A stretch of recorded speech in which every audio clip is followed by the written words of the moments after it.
c'est la personne qui donne du contenu au poste C'est ça. et non pas le poste qui donne du contenu à la personne. Les gros titres, docteur, manager, superintendant, c'est un peu du buzz. Quelle est ta personnalité? La personne qui va dire, c'est lui qui m'a fait ça, ne va jamais évoluer. Il faut endosser ses responsabilités, apprendre ses erreurs et pouvoir évoluer. J'étais sur un contrat pour des raisons économiques. Mon contrat a pris fin. Mais ce même jour, j'ai eu un autre contrat. Waouh. Ton patron reste ton patron. Qu'il soit mauvais ou pas, ton patron reste ton patron. Dans l'armée, on travaille dans l'esprit du chef. C'est à toi le N-1 de t'adapter au N+1 et non l'inverse.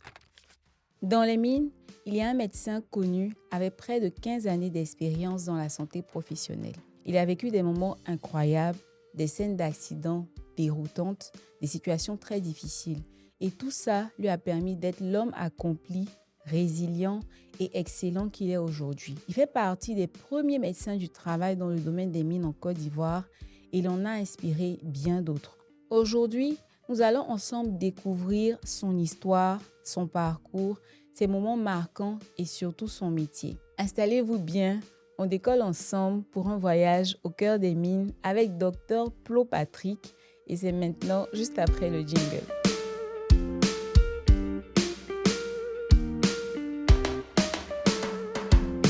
Bonjour mon grand frère. Bonjour. Comment tu vas? Très bien. Et le repos, comment ça se passe? Ça va. Je sais que tu es en repos actuellement. Ça va. On profite pour se reposer et puis être en famille, s'occuper de madame et des enfants.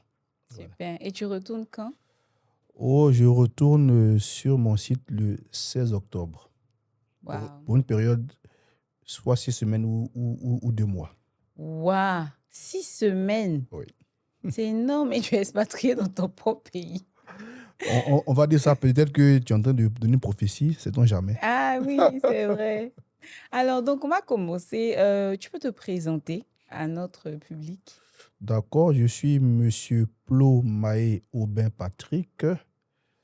Je suis médecin. Voilà, je suis dans les mines, je veux dire, depuis bientôt 15 ans et je suis un passionné, je dirais, de santé, sécurité au travail, environnement aussi. Voilà. C'est ça. Et tu dis que tu es passionné de santé, sécurité. Justement, tu es médecin du travail. Et le médecin du travail, il fait quoi concrètement, en fait? Il y a deux gros paquets d'activités. D'accord. Le premier paquet d'activités, c'est la prévention, D'accord. donc la médecine préventive. Et le second paquet d'activités, c'est la médecine curative. OK. Et essentiellement, on part sur la prévention. C'est vraiment ce qui est essentiel. Mhm. Donc, dans la prévention, nous avons déjà tout ce qui est visite médicale réglementaire, OK. notamment la visite médicale d'embauche, Mhm. la visite médicale annuelle et la visite médicale de sortie. Nous faisons aussi Donc, c'est 3 l'étude. visites médicales. Oui, OK, d'accord. Mhm. oui. Nous faisons aussi, je dirais, l'analyse des risques Mhm. au niveau des postes de travail OK. pour lesquels nous travaillons en étroite collaboration avec le département sécurité au travail. Donc, nous faisons la surveillance du milieu de travail pour voir les risques auxquels les travailleurs sont exposés et proposer des mesures de mitigation et bien sûr tout ce qui est déclaration, d'accident du travail et de maladie professionnelle à notre Caisse nationale de prévention sociale, qui est un régulateur qui nous permet aussi de faire des bonnes mesures d'amélioration. Mhm. Maintenant, je disais aussi médecine curative, donc Mhm. tout venant, consultation, Mhm. consultation, tout genre, traitement du paludisme en entreprise minière. Je pense qu'on aura le temps de reparler, surtout pour nos expatriés, c'est quelque chose de très, très important qu'il faut gérer. Et bien sûr, la maîtrise de tout ce qui est urgence sur les sites, notamment urgence cardiovasculaire et urgence traumato. Donc voilà un peu ce qui est fait. Maintenant, il y a de nouveaux concepts comme la santé mentale, ce genre de choses auxquelles nous aussi nous sommes impliqués. Donc voilà un D'accord. peu de manière ramassée ce que je peux dire sur Mhm. notre profession. Ok. Et c'est quoi la différence? Bon, on va dire peut-être que c'est trivial, mais c'est quoi la différence entre la médecine généraliste et la médecine du travail? Est-ce qu'un médecin généraliste peut, de façon, je vais dire, simple, on lui demande de venir faire médecine du travail et il vient? Est-ce que c'est possible?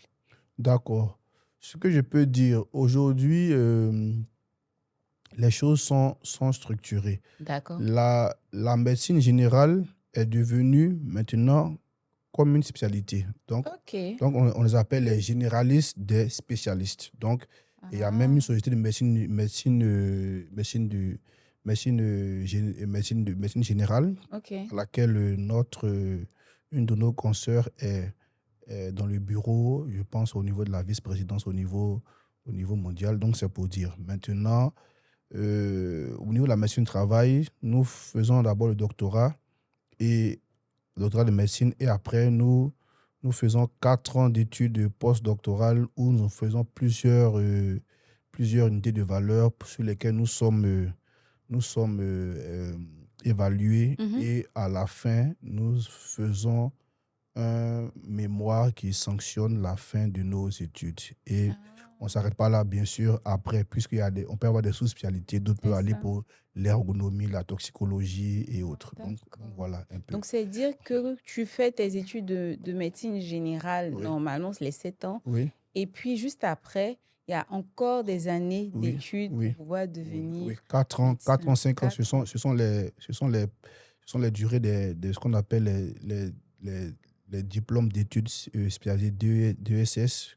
Et OK. donc, c'est la même durée pour que ce soit la gynécologie, la pédiatrie. Et tout cela aussi est sanctionné à la fin par un Donc, c'est une mémoire. spécialité comme, tout comme Comme l'ophtalmo, gynéco. comme OK. gynéco, comme, voilà, Je vois. comme tout autre. D'accord. Et bien sûr, un généraliste, comme je l'ai été au départ, Mhm. peut être mué justement en médecin du travail au fur et à mesure de son expérience Mhm. et acquérir ces différentes compétences-là sur le terrain, bien Mhm. sûr. Maintenant, puisqu'on parle de législation, faut pouvoir faire cette C'est spécialité-là et ça. sanctionner son mémoire en fin de cycle. C'est ça. Et c'est vrai qu'il faut 4 à 5 années d'études pour devenir médecin du travail, mais avec ton expérience, quelles sont les réelles compétences et valeurs que doit avoir un médecin du travail? Je disais au départ qu'il faut être passionné, D'accord. il faut être engagé. OK. Il faut, je ne dirais pas avoir du cran, mais il faut être responsable. Mhm. Je le disais, je pense, dans une de mes conférences Mhm. auxquelles on était, c'est dire que le médecin du travail est comme une sorte de funambule. Donc, tu es en haute altitude Mhm. avec et sans filet en bas. Donc, tu fais vraiment l'équilibre. Mhm. Et l'équilibre, il est entre qui? Il est entre la direction de l'entreprise pour laquelle tu es engagé et pour lequel tu es aussi un employé, à ne pas oublier, et tu es aussi pour les travailleurs. Et c'est ce parfait équilibre-là que tu dois faire. Autant, je ne dis pas que tu dois pouvoir faire adhérer surtout au management, ceux qui décident euh, ta, je veux dire, ta politique en sécurité environnement, Mhm. mais aussi pouvoir défendre les travailleurs face, je ne dirais pas face à la direction, mais à l'employeur pour que justement ce parfait équilibre-là puisse nous mener à pouvoir maintenir et garantir la production. Parce Mhm. que il y a un médecin du travail lorsqu'il y a un travail. S'il n'y a pas de C'est travail, eh ça. ben, tout le monde perd. Donc C'est voilà, c'est le ça. parfait équilibre là qu'il faut avoir. Voilà. Et donc, il faut aussi avoir un esprit d'équipe. OK. Aujourd'hui, c'est vrai, on dit docteur Plo, entre guillemets, mais Mhm. derrière, Mhm. il y a toute une équipe. Et je pense que dans tous les sites où je suis passé, j'ai toujours dit à mes collaborateurs que vous pouvez compter sur une chose, c'est que la responsabilité, je ne vais jamais l'esquiver. Et donc, Quand c'est écrit prime de responsabilité sur ton bulletin de salaire, tu es bien content, mais il faut l'assumer. Et tu dois l'assumer jusqu'à devant le DG. Pas être un va-t-en-guerre, mais il faut pouvoir l'assumer. Tu ne vas pas mettre la responsabilité d'une erreur d'un de tes confrères ou bien d'un collaborateur sur lui. Le médecin du travail, c'est comme le manager, il endosse la responsabilité du département. Et c'est ce que j'ai toujours fait. Donc voilà ce il faut faire. Être passionné, être, être rompu à l'apprentissage. Ok. Parce que j'aimerais le dire toujours, c'est vrai que les grosses entreprises pour lesquelles on travaille ont un plan de formation, de développement, mais il est très important de consacrer ne serait-ce que le 1/10 de son salaire annuel pour faire sa propre formation. Et je peux vous dire que après 5 ans, c'est comme les cours de alimentation, ça vous fait, ça vous grandit, ça vous donne de l'envergure. Donc voilà un peu ce que je pourrais dire. Donc, si je comprends, tu investis sur toi-même Oui, euh, au travers de formations, oui, même quand l'entreprise n'a pas, euh, n'a pas eu de formation, en fait, oui, de plan de formation, on va dire comme ça, oui, pour absolument. toi. Et ça te permet de rester à jour de ce qui est nouveau, etc. Quelles sont, par Absolument. exemple, les formations que tu as déjà eu à faire par toi-même, bon, D'ac- financées par toi-même, en fait? D'accord. Je vais pour formation et participation aux séminaires internationaux. Ok. Voilà. Il y a quelques années, j'avais participé à un congrès audiovisuel, justement, SIAPRO, à Ouagadougou. Ok. Et donc, j'étais parti, je dirais, finalement, sur fonds propres. Et j'ai pu être lauréat Wow. à deux reprises. Mais euh, j'ai mis ces noms-là au titre de l'entreprise pour Mhm. laquelle je travaillais. Et je pense qu'au retour, j'ai été honoré sur le site. La bonne nouvelle, c'est que après cette expérience, mon manager m'a dit, écoute, docteur Plou, chaque fois que tu voudras participer à une formation qui est équivalente ou inférieure à 1000 $, tu viens, je signe les yeux fermés. Et c'est ce qui a été, quand je venais voir mon manager, effectivement, ce qu'il disait, une formation égale ou inférieure à 1000 $, il le signait. Donc, j'ai investi, C'est ça. j'ai investi dans ma formation professionnelle. Dieu merci, j'ai pu mettre je dirais le niveau de l'entreprise et de notre pays même d'ailleurs à un certain niveau. Et donc, Mhm. cela m'a, m'a, m'a, Tu as des retours sur effectivement, investissement, c'est oh, ça? voilà, voilà. Waouh, c'est impressionnant. Et en tant que médecin du travail, moi, je vais rentrer maintenant dans les mines. Mhm, On a une entreprise minière qui vient de s'installer et qui est en train d'établir sa stratégie ESG, environnement, social et gouvernance. Et donc, elle voudrait euh, à fixer, on va dire, certaines activités ou certaines actions en relation avec la santé. mhm, Quels sont, selon toi, les axes en matière de santé particulièrement mhm. sur lesquels elle doit vraiment se concentrer? D'accord. Donc, je dirais d'abord, en premier lieu, c'est euh, les visites médicales. OK. Euh, c'est réglementaire. Mhm, Vous ne pouvez pas prendre un travailleur et le faire travailler sans avoir vérifié qu'il est apte ou inapte à mhm, faire son travail. Donc, ça, c'est la première des choses. mhm, Faire les visites médicales. Faire les visites médicales. mhm, Bon, avant ça, il faudrait que, selon la taille de l'entreprise, avoir un médecin du travail avec des infirmiers vacataires mhm, ou pas cela, dépend de taille de l'entreprise. Mais une chose est sûre, c'est d'avoir un médecin au moins pour pouvoir mener à bien ce service-là. Donc, gérer les visites médicales. mhm. Deuxième chose, avoir tout ce qui est matériel de gestion d'urgence.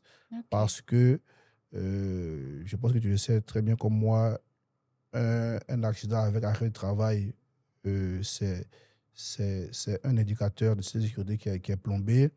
Encore plus grave, une fatalité sur site. Et c'est déjà arrivé sur certains sites. Donc, il faut que on ait tous ces éléments, je veux dire, tous ces rudiments-là sur le site pour pouvoir les gérer. Ça, c'est un. Ensuite, former l'équipe médicale et permettre qu'elle puisse développer tout ce qui est thème sur le site. Fatigue au travail, gestion de la stress et de la fatigue, politique, alcool et drogue test, tout cela doit être fait. Ok. Maintenant, le médecin n'évolue pas en singleton. Ok. C'est la politique, généralement, s'il y a un groupe, Ok. la politique du groupe qui est déclinée sur chaque site. Et donc, lorsque très souvent, la direction générale, notamment le manager général et souvent le manager HSE est vraiment impliqué, cela coule de source. Ensuite, il faudrait maintenant donner un appui aux communautés, généralement dans les centres de santé périphériques, que ce soit en formation, que ce soit en matériel et aussi aller aussi pour la médecine communautaire. Je me souviens très bien, il y a quelques années, un grand partenaire me disait, tu n'es pas seulement le médecin de la mine, tu es le médecin aussi des communautés. Et il faut passer les voir, les sensibiliser sur certaines choses et avoir des très bonnes relations. Donc, je pense que voilà ce qu'il faut faire. Et bien sûr avoir un partenariat, je dis bien partenariat, avec nos régulateurs, Ok. notamment la CNPS, qui est notre Caisse nationale de protection sociale, le CIAPOL, l'Agence de gestion des déchets. Tous ces grands régulateurs-là on doit avoir un partenariat, je dirais, transparent avec eux, puisqu'ils nous aident à pouvoir nous améliorer dans tous ces différents domaines que j'ai eu à citer. Donc, voilà un peu ce que je pense qu'il faudrait faire. Ok. Voilà. Et tu as parlé de santé communautaire. Ça tombe bien parce que je voulais savoir, aujourd'hui, si on doit accompagner ou soutenir les communautés, quelles sont les maladies, bon, peut-être on ne va pas toutes les citer, mais quelles sont quelles sont les maladies pour lesquelles on doit vraiment sur lesquelles on doit vraiment se concentrer dans les sensibilisations? D'accord. Peut-être les 3 principales comme ça. Je vais être systématique. Je vais commencer par une maladie infectieuse, parasitaire, le paludisme. C'est. Voilà, déjà, le paludisme, c'est déjà un gros morceau. Voilà, aider les communautés à mettre sous contrôle le paludisme, c'est vraiment un gros challenge. Ok. Voilà, et le site sur lequel je suis actuellement fait ça avec les communautés. Donc, nous faisons des activités de fumigation, de pulvérisation Ah, dans les communautés, Oui, c'est pas oui. que sur Non, le non, non, non, site. non, c'est sur le site-là. Ça, c'est vraiment une spécificité de ce site-là. Et c'est vraiment extraordinaire. Bravo. Et donc, il y a ça déjà. Ensuite, tout ce qui est pathologie, je vais dire ORL, tout ce qui est, je dirais, bronchite, angine et autres là, on peut mettre pour ça un programme. Ok. Et puis, bien sûr, donc là, j'ai parlé de général maintenant, s'appesantir aussi sur la santé de la mère et de l'enfant. Ok. Donc ça, c'est vraiment trois gros groupes pour lesquels on peut s'impliquer. Et encore pour le site où je suis actuellement, nous gérons je dirais en griffe, les urgences des différents sites. Nous avons évacué plusieurs fois des femmes enceintes sur La la ville la plus proche. Nous avons évacué des accidentés de la voie publique et cela permet ce partenariat vraiment avec avec les différentes structures publiques autour. Bien sûr, tout ce qui est comme avec, par exemple, la, la Banque du sang, le Centre national de transfusion sanguine, Mhm. le CHR, tout cela se fait en partenariat. De temps en temps, nous invitons ces différentes structures-là sur nos sites pour nous appuyer dans certaines activités qui sont connexes à ce qu'ils font. C'est Donc, impressionnant. voilà ce qu'on peut faire en matière de santé communautaire. Et je pense que dans certains groupes, je ne vais pas faire de publicité, mais il y a des groupes qui dédient totalement un médecin vraiment pour gérer la santé communautaire. Et je pense que c'est un bel exemple qui pourrait être, je dirais, suivi par les autres compagnies Par minières. les autres aussi. Et ça Et contribue à avoir de bonnes relations avec les voilà, communautés aussi. absolument. Hmm. Là, tu as parlé de, de gérer, par exemple, les femmes et les enfants. Mhm. Et moi, je vais profiter de ça pour pouvoir savoir comment est-ce que tu gères ta famille parce que, voilà, tu m'as dit que tu partais faire 6 semaines ou plus. Mhm. Et quand tu n'es pas là, comment tu gères, voilà, avec les enfants, avec, voilà.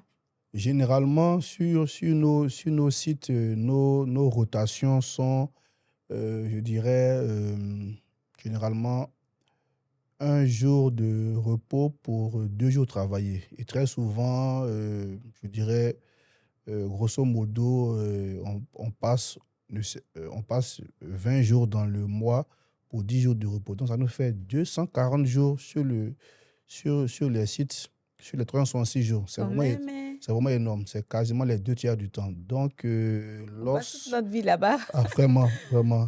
Et donc, le conseil que je donne vraiment, c'est de pouvoir vraiment, pendant cette période-là, consacrer son temps Ok. à sa conjointe ou à son conjoint et Mhm. surtout à ses enfants. Ok. Parce que c'est ce qui est vraiment important. Mhm. Je dirais un succès, un succès professionnel Mhm. sans, je ne dirais pas succès sans succès familial, mais Mhm. sans un accompagnement, je dirais, familial, Mhm. c'est un peu biaisé. C'est comme si tu marchais avec une béquille. C'est comme si tu es un peu Ok. handicapé. Donc, il faut vraiment pouvoir donner le temps à son épouse Mhm. et à ses enfants. C'est ce qui est vraiment important. Malheureusement, moi, en situation je dirais, matrimoniale depuis février 2024, je suis divorcé. Oh, désolée. Mais bon, oui, ça arrive. Mais je tiens quand même à rendre un hommage à, mon, à la mère de mes deux filles, Mhm. Maëlys et Odélia, puisque Mhm. aujourd'hui la première est en classe de cinquième et la seconde en classe de CE1. Donc, je pense que leur mère a joué un rôle crucial Si, et si. très souvent, généralement, ce sont les hommes qui sont sur le site et les femmes qui sont sur Abidjan ou les autres villes connexes Mhm. avec les enfants. Cette rotation et cet éloignement Mhm. a malheureusement brisé d'autres couples, mais je pense que l'essentiel, c'est de pouvoir toujours être focus, comme il l'a dit, quand tu reviens sur les sites et puis pouvoir rattraper, même si après, ça peut certainement entraîner des familles recomposées, C'est ça. mais c'est de pouvoir toujours pouvoir s'améliorer et ne pas, Mhm. je dirais, refaire les mêmes erreurs pour que tu puisses vraiment avoir une vie familiale épanouie et Mhm. surtout pouvoir donner une bonne éducation à tes enfants comme tu as reçu celle que tes parents t'ont donnée. Donc voilà un peu ce que je peux dire sur ce Et sujet. je veux poser une question qui est un peu délicate, mais tu me diras, quand on parle de... Tu as parlé au départ de santé mentale. Quand Mhm, tu as eu cette situation, comment tu as réussi à gérer ta santé mentale, en fait? Parce que en tant que médecin du travail, tu dois être plutôt bien concentré et mhm, très tranquille à mhm. l'intérieur. Comment tu as réussi à dépasser ça pour ne même pas que ça se sente pratiquement dans le travail? le médecin est un patient qui s'ignore, hein, comme on le dit très C'est souvent. ça. Et C'est... donc, pour la petite histoire, quand j'étais sur un site, on avait une assistance sociale. Mhm. Avant son arrivée, c'est moi qui recevais toutes les complaintes sur le site. Mais je peux te rassurer que lorsqu'elle est arrivée, j'ai été l'un des premiers à la consulter. Donc, c'est pour dire. Ouais. Et bon, tu ne pourras pas certainement raconter ta vie Mhm. à tout venant. C'est ça. Mais je pense que cet accompagnement, je vais dire, avec cette assistance sociale, avec un cercle d'amis et de proches, Mhm. m'a permis de pouvoir rebondir et puis Ok. surtout, malgré tout, de pouvoir se reconcentrer Le sur le travail, travail. c'est ça. Voilà, il y a des fois où vraiment ta batterie est vraiment à plat, mais J'imagine. tu te régénères. Et de toute façon, c'est sur ce site où tu travailles qui va te permettre de pouvoir t'occuper des enfants. Donc, Mhm. tu ne peux pas te permettre d'être, je dirais, déprimé, dépressif. Mhm. Il faut que tu puisses être au devant. C'est Mhm. ça le rôle du chef. Mhm. On n'est pas parfait, C'est clair. on peut chuter, mais il faut pouvoir toujours se relever. C'est ça. Et bien sûr, nous sommes des êtres spirituels. Mhm. La prière, Mhm. c'est hyper important. Mhm. Trouver le temps de faire quelques kilomètres de marche, faire un peu de footing, faire pour pouvoir être toujours, je dirais, en bonne C'est santé. ça. Donc, il faut, et je le dis toujours, ça a été difficile, c'est vrai, mais j'ai, j'ai essayé quand même de faire cette démarcation-là entre le travail Mhm. et, et la famille. Parce que si tu transposes les problèmes familiaux au service et les problèmes de service à la maison, ça va faire un cercle infernal C'est ça. duquel tu ne pourras pas t'en sortir. Et malheureusement, beaucoup de personnes des différents niveaux, Mhm. même jusqu'au niveau du top management, hein, C'est ça. sont allés dans certaines sociétés, dans d'autres domaines, arriver jusqu'à l'acte, Très délicat. je dirais, le dernier acte de désespoir C'est ça. qu'est le suicide. Parce Mhm. que c'est des différentes étapes. Mais je pense que euh, je suis quelqu'un je vais dire, profondément chrétien. Mhm. Et je pense que la Et personne... joyeux. Ah, merci. Si, si. Merci. Donc, je pense que la personne sur laquelle que je suis, qui est le Seigneur Jésus-Christ, a montré la voie. Et donc, c'est après le crucifix. C'est après la résurrection que la Mhm. Pâque a eu lieu. Donc, Mhm. c'est cela. Et il faut pouvoir toujours faire cela. Mhm. Accepter ses fautes, Mhm. être humble. C'est ça. Comme je le dis, les gros titres, docteur, manager, superintendant, Mhm. j'ai failli dire, c'est un peu du buzz. Mhm. C'est quelle est ta personne, quelle est ta personnalité. C'est ça. Et très souvent, je lui dis aux gens, ça c'est mon point de vue, Mhm. je pense que c'est la personne Mhm. qui donne du contenu au poste C'est ça. et non pas le poste qui donne du contenu à la personne. Waouh. Je dirais pas des noms, mais il y a des DG Mhm. qui sont partis, Mhm. qui sont revenus sur site. Mhm. On avait des standing ovations. Mhm. C'était incroyable. Mais il est déjà après. Pas qu'ils étaient, mais ils ont tellement marqué Mhm. les gens par leur simplicité, leur humilité, que ça marchait. Et quand je pense que qu'on a eu des personnes comme, je dirais, si vous me permettez, monsieur Diplo, Jean-Claude, qui a été le président du GBMCI, Mhm. un monsieur affable, dont le bureau est toujours ouvert, Très du simple. vigile jusqu'au chef du département, on peut entrer dans son bureau. Quand vous avez eu affaire à des DG comme M. Badiangoua, quand vous avez eu affaire à des personnes qui avaient ce niveau et ces grands pouvoirs qui étaient accessibles et humbles, C'est je ça. pense que nous qui sommes à la traînante griffe, nous ne devons que faire la même chose. Donc vraiment, militer l'humilité pour vraiment l'humilité et accepter ses fautes et endosser la responsabilité. C'est ça. La personne qui va dire, c'est lui qui m'a fait ça, ne va jamais évoluer. Il faut endosser ses responsabilités, apprendre de ses erreurs et pouvoir évoluer. Je pense que c'est le parcours de tous les grands managers. Mhm. Et je pense que c'est dans ce cycle-là que je suis et que je continue mon petit bonhomme de chemin. Voilà. Bravo d'avoir passé ce cap-là. Je veux revenir sur la médecine du travail. C'est D'accord. vrai que en décrivant, tu as parlé d'intervention d'urgence aussi. Et je voudrais savoir, est-ce que tu peux, sans nommer quoi que ce soit, nous raconter une scène qui, bien que toi-même étant médecin du travail, ça t'a un peu troublé, voilà, une scène d'accident, voilà, qui était assez délicate, à laquelle tu as dû faire face et pour laquelle tu as vraiment géré, en fait.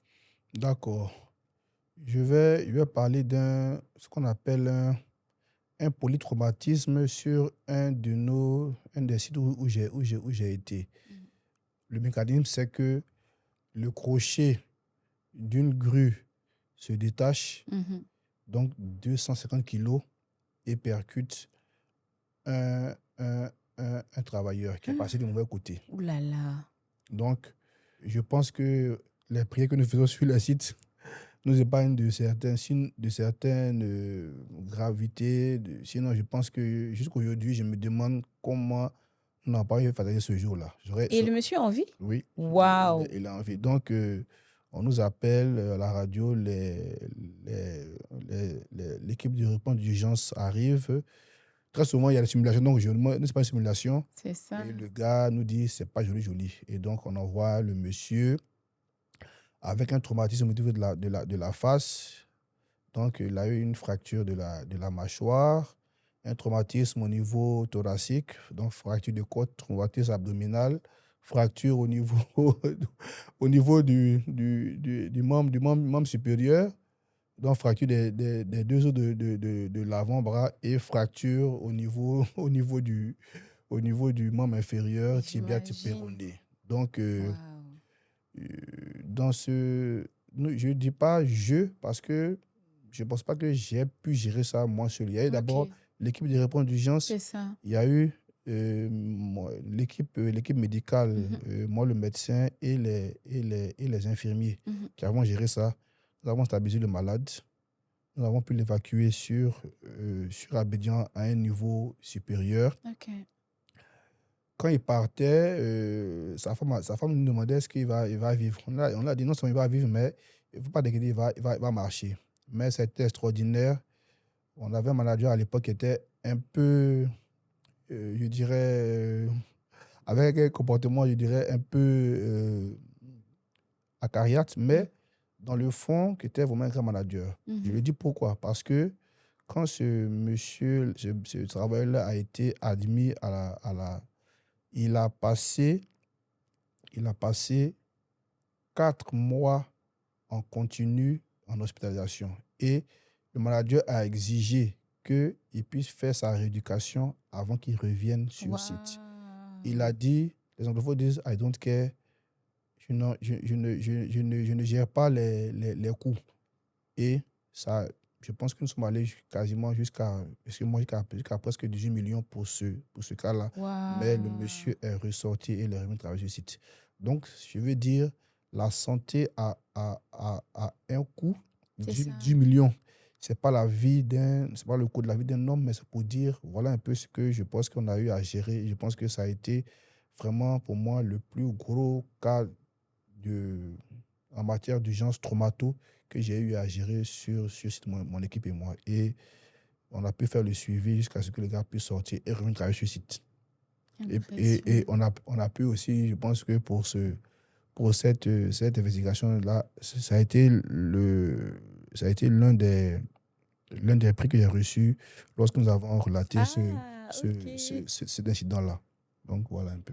Waouh, Voilà. j'imagine. Et aujourd'hui, la personne va bien. Ça va bien. Je lui dis, après les 4 mois d'hospice, la personne est revenue et a retravaillé sur le même site. Voilà, Impressionnant. impressionnant. On va rendre grâce à Dieu aussi. Hein. Oui, c'est ça. Vraiment, en tout cas, félicitations. Merci. Et c'est vrai qu'on va passer à une autre série de questions, mais avant d'y aller, je voudrais savoir quels sont, on a parlé de prévention au niveau des postes de travail. Je veux savoir qu'est-ce qui est de manière le plus répandue, je ne dirais pas pathologie, mais en tout cas ce qui pourrait affecter le plus facilement les travailleurs. Est-ce que c'est l'ergonomie? Est-ce que c'est le bruit? Est-ce que, voilà, qu'est-ce qui est le plus répandu en fait? Tu as dit un grand mot, l'ergonomie. Mhm. Je vais parler spécifiquement de ce qu'on appelle les troubles musculo-squelettiques. C'est ça. Voilà. Je pense que certainement avec les autres confrères des autres mines, nous devons nous asseoir, puisque nous sommes au niveau du GPMC, qui est le C'est groupement ça. mines des projets de mines de Côte Mhm, d'Ivoire, mhm, pour que nous puissions faire des propositions au niveau national. Et je pense que quand je suis arrivé sur un site, il y avait une recrudescence des troubles musculo-squelettiques, à savoir douleurs lombaires, arthrose, hernie.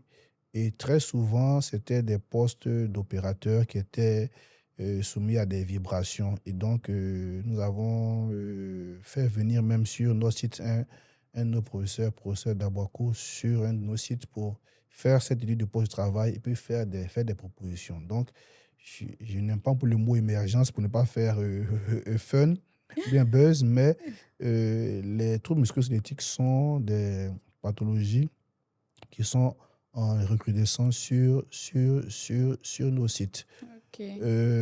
Tout à l'heure, on parlait de santé mentale. Très souvent, j'ai parlé tout à l'heure de problème de divorce, perte Mhm. d'un conjoint, Mhm. perte d'un enfant. Non, non, c'est ça. C'est des thématiques qu'il faut pouvoir regarder. Et bien sûr, comme je l'ai dit, sur le site, le paludisme est vraiment, nous sommes en zone tropicale, le paludisme est un truc, et très souvent avec nos expatriés, qu'il faut avoir un œil très, très, très, je dirais, un œil très regardant sur eux Mhm. pour ne pas que, puisqu'ils sont expatriés, c'est comme des yeux neufs, ils font des Mhm. formes graves qui vont Mhm. pouvoir mitiger sur le site. Donc, il y a eu et puis, bien sûr, nous avons eu la grande période de Covid C'est ça. qui a été une période de stress énorme pour le professionnel médical. Nous étions devant. Dieu merci, nous avons pu faire ce qu'on avait pu faire. En tout cas, les sites où j'étais, on n'a pas eu de fatalité. Et je peux vous dire jusqu'aujourd'hui, moi-même, je me demande comment, malgré le fait qu'on ait été tous en contact avec ces trucs-là, que je n'ai pas été infecté une seule fois Infecté. par la Covid. Donc, c'est un peu ça. Donc, il y a vraiment tout cela qui est vraiment, qu'on a pu mitiger. Ouais. Dernière question de la première série. Est-ce qu'aujourd'hui, on a un manque de médecins du travail dans le domaine des mines? Et si oui, qu'est-ce que vous pouvez dire aux autres, aux plus jeunes, au sujet du fait de s'intéresser à la médecine du travail, particulièrement pour le domaine des mines? Il y a pas d'un de mes aînés, docteur Koué, Mhm. euh, qui est médecin en offshore. C'est à peu près les mêmes thématiques. C'est. La première fois que j'ai vu son CV, Mhm. j'ai été impressionné et séduit Mhm. parce que depuis la 4e année, Mhm.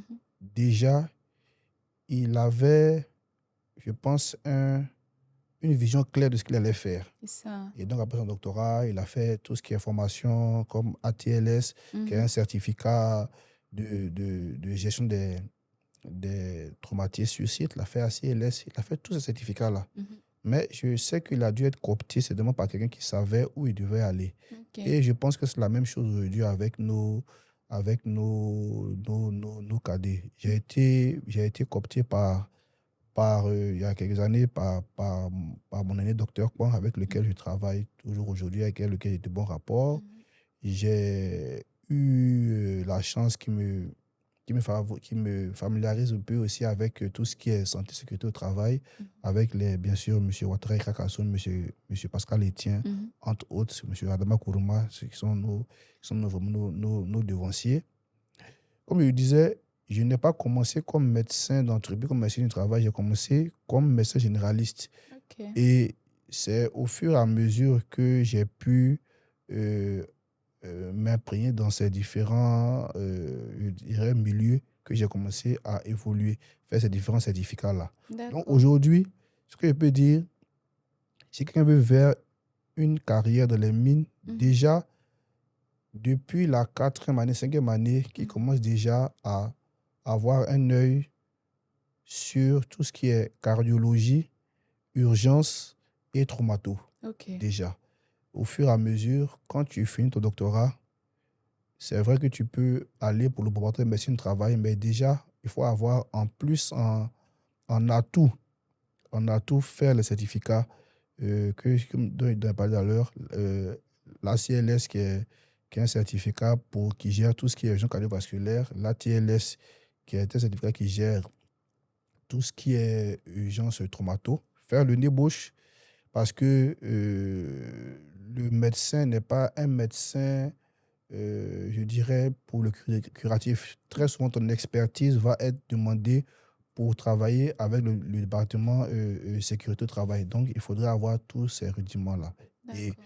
je pense que les plus jeunes avec lesquels je travaille, et certains me sollicitent pour je dirais, les expériences, je pense que c'est ce que je leur ai donné. Et je pense que je reproduis ce que mes aînés que j'ai cités tout à l'heure m'ont donné. J'ai reçu gratuitement, je donne gratuitement. Et c'est ce qui se fait. C'est ça. Tant pour les interviews Mhm. d'embauche, on n'a pas trop parlé de ça, donner au moins une tendance des grilles salariales dans le domaine, parce Mhm. que très souvent, il faut quand même avoir une grille salariale parce que tu peux partir pour un poste et puis donner vraiment un salaire qui est vraiment en deçà. C'est ça, Et faut être donc, coaché.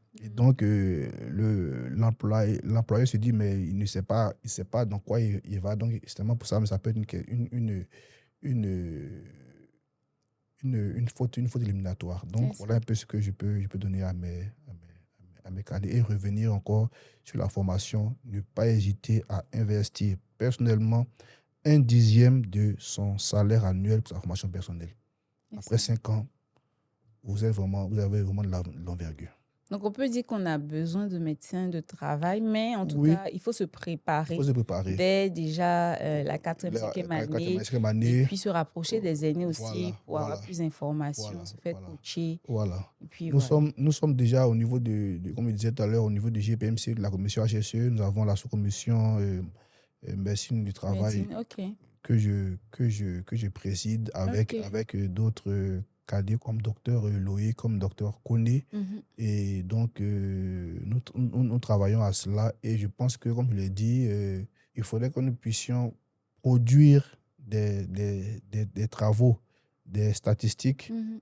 qui vont servir de base pour pouvoir faire des propositions stratégiques. Ok. Voilà. Et je pense que c'est vraiment ce à quoi nous devons aller. Voilà. D'accord. Alors, donc, on va aller dans la deuxième série de questions que j'ai dénommée en profondeur. Donc, OK. ça va aller te pousser à creuser un peu, OK. euh, dans ta mémoire en tout cas. Mhm. Donc, quel est ton plus beau souvenir de toute ton expérience dans les mines? Waouh. Tu vois?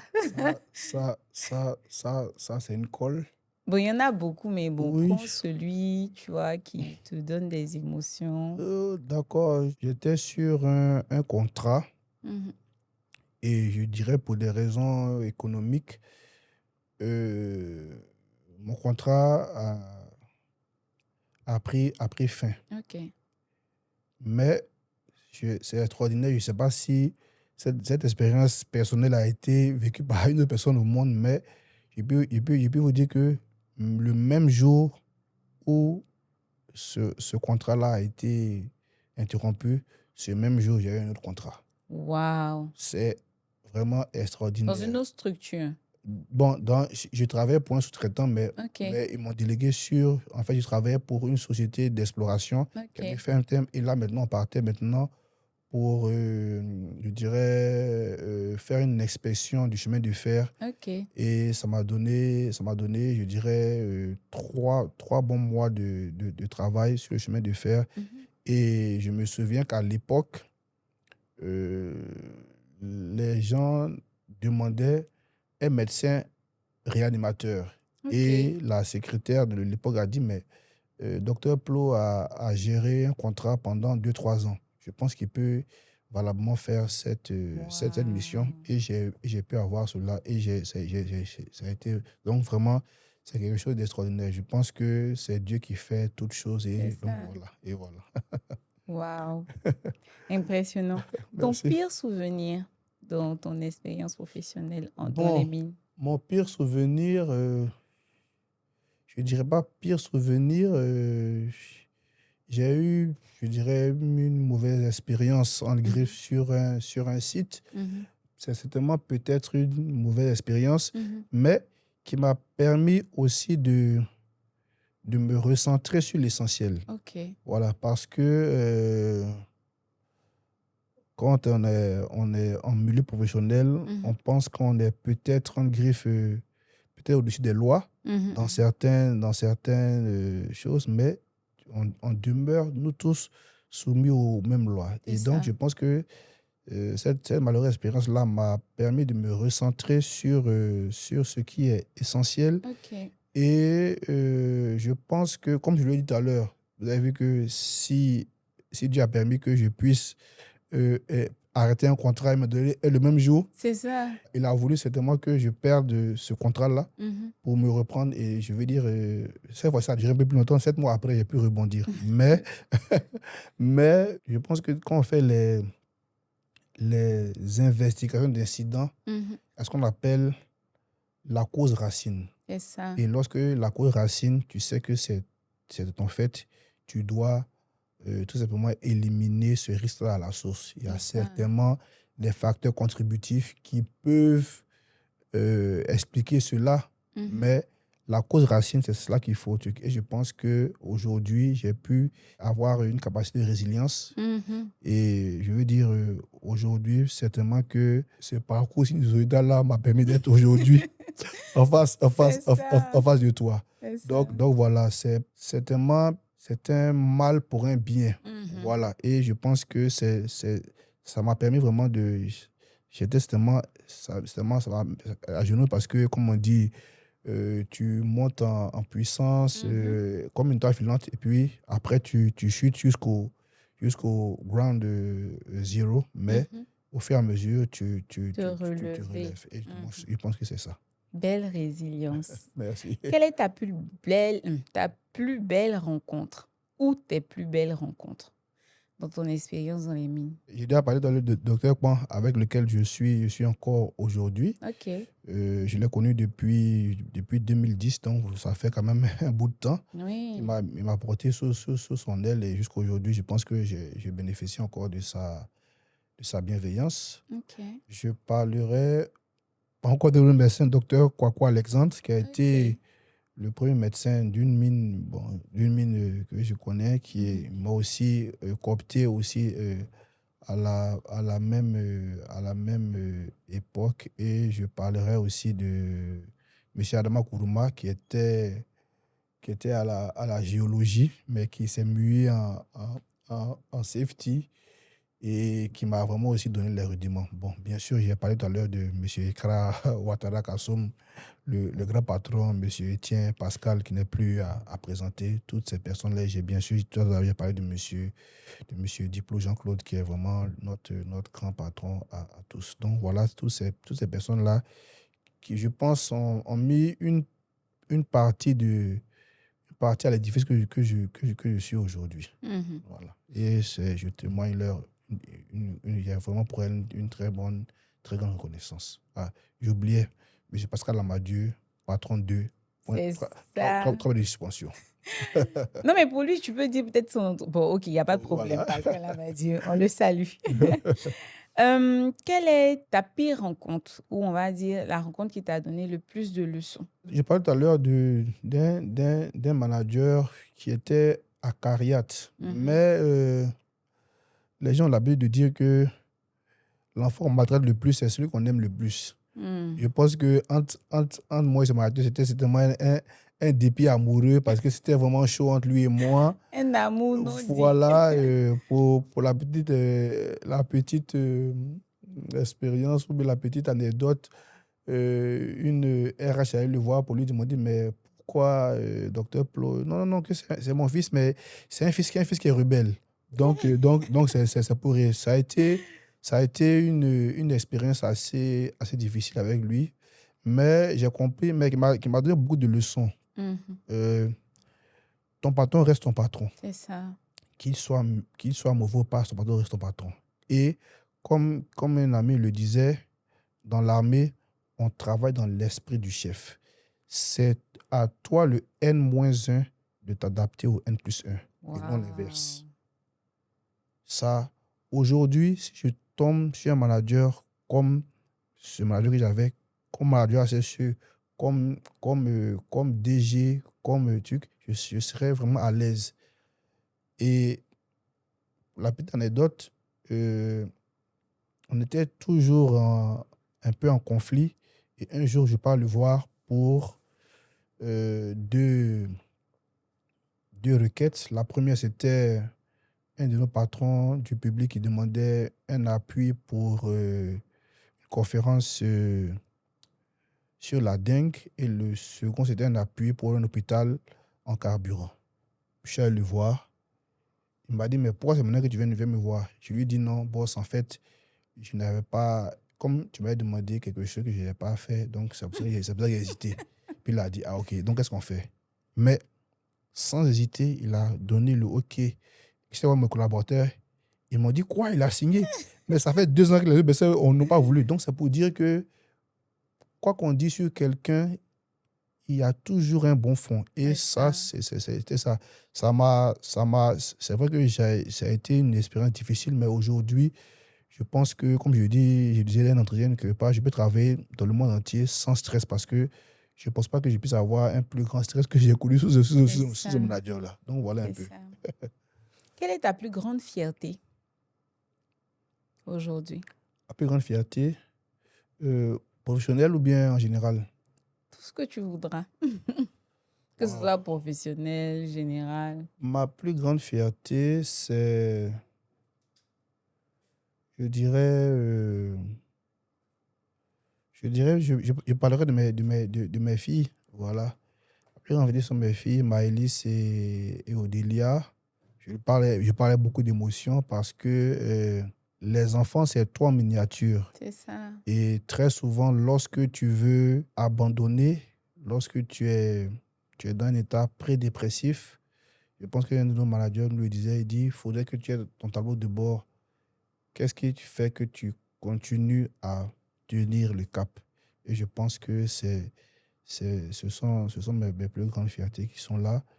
La première DFE médecine gynéco, on en reparlera. La deuxième, la seconde, pour le moment, elle est encore au primaire. Donc voilà, je pense que c'est ça ma plus grande fierté. Et je pense aussi que euh, après tout ce que j'ai pu avoir comme problème, j'ai pu Mhm. rencontrer une personne qui m'épaule au cours de ce chemin que je continue à faire. Et je pense que c'est vraiment Dieu m'a mis vraiment comme une aide secourable pour pouvoir continuer C'est ça. ce truc à qui je fais aussi un coucou. Voilà. On va pas trop parler. D'accord. Sur Ok. ce côté-là. Ok. Quel est ton plus grand regret? Ok, oui. Mon plus grand regret, il est mitigé. D'accord. Il y a deux choses. Il y a quelques années, il y a ce qu'on appelle le concours d'internat. OK. C'est un concours qui permet de devenir interne et pour passer après assistant, maître assistant et devenir agréé, donc enseignant. Mon père est enseignant Et j'aurais bien voulu lui faire honneur en ayant ce concours-là. Mais malheureusement, jusqu'à 5 fois, et malheureusement, il a échoué. Ça, c'est quelque chose qui m'est resté un peu au travers de la gorge. Ok. Maintenant, je pense que le chemin que je suis en train de faire, j'espère que je pourrais lui donner honneur dans ce que je fais. Et l'autre regret, c'est un peu la spécialité de pédiatrie, Mhm. puisque les professeurs et les pédiatres, et j'avais commencé justement la spécialité de pédiatrie à Abidjan, et malheureusement, le domaine minier m'a happé. Donc voilà ce que je regrette vraiment au niveau professionnel. Ça aurait été une qualification en plus j'aurais pu avoir. Mais tu sais que tu n'as peut-être pas ces qualifications, mais tout en étant dans le domaine minier, tu enseignes. Et Absolument. ça, tu dois lui faire voir ça. C'est-à-dire que D'accord. moi, je t'ai vu plusieurs fois former, parler aux gens, faire les sensibilisations. Tu enseignes, en fait. D'accord. Et puis, il y a ces campagnes, ce dont tu as parlé au début, tu disais qu'il y avait les axes de santé à regarder de près, en l'occurrence, la santé mère-enfant. Mhm. Et puis, souvent, vous faites des Évacuation, évacuations si, si. et tout. Je suppose que même vous êtes aussi proche même des enfants et tout. Si. Donc, quelque part, tu n'as peut-être pas réalisé comme tu le voulais Mhm. pour lui, mais Dieu t'aide à le réaliser, mais d'une autre manière. Amen. Donc, peut-être que si tu regardes sous cet angle-là, tu vas te rendre compte que tu le rends fier, mais dans une manière qui n'est pas très classique, en fait. D'accord. Je l'espère. Si, si. D'accord. Quel est le meilleur conseil que tu as reçu en début de carrière et que tu as gardé jusqu'à ce jour? C'est investir personnellement dans sa formation. Ok. Voilà, ça, c'est vraiment ça. Investir personnellement dans la formation et garder l'humilité. Le N+1 peut apprendre du N-1. C'est ça. Il ne faut pas rester sur ses grands chevaux, sur son piédestal. Et notre mentor, M. Pascal Lédier, disait Mhm. que, voilà, il dit, HSE, là, c'est 80% sur le terrain et puis 20% au bureau. Donc, lui qui est un manager, mais là, il va souvent avec les, avec les bottes C'est aller ça. sur le terrain. Donc, voilà, tu es docteur, tu es médecin du travail, médecin d'entreprise, mais ça ne t'empêche pas d'aller voir les travailleurs sur le... Et quand tu sors de ta zone de confort, ton bureau et autres, que tu vas voir les gens à la carrière, tu vas voir les gars à l'usine, tu vas voir les gars à l'exploration, Mhm. tu vas tout voir toutes ces personnes de la maintenance physique, maintenance mobile, tout ce monde-là, Mhm. ça te donne une multiplicité de compétences C'est et de ça. contacts. Et c'est quelque chose qui va toujours pouvoir toujours t'aider. D'accord. Quelle est ta phrase de motivation ou ton mantra qu'on l'appelle? C'est-à-dire que quand tu sens que ça va pas, tu es en train de lâcher prise, tu te rappelles de cette phrase et puis tu es relancé. Cette phrase-là, je l'adore. C'est la lumière a brillé dans les ténèbres et les ténèbres ne l'ont pas arrêté. Waouh. C'est profond, c'est dense, c'est beau. Je pense que même un jour, je vais justement concocter un tableau que je vais mettre Oui, quelque tu part. devrais. Voilà, c'est beau. Ça montre qu'il y a des obstacles, mais Mhm. à la fin, la lumière prend toujours le pas sur, sur les ténèbres. Wow. Donc, on a fini. Mais avant ton mot de fin, on est en octobre.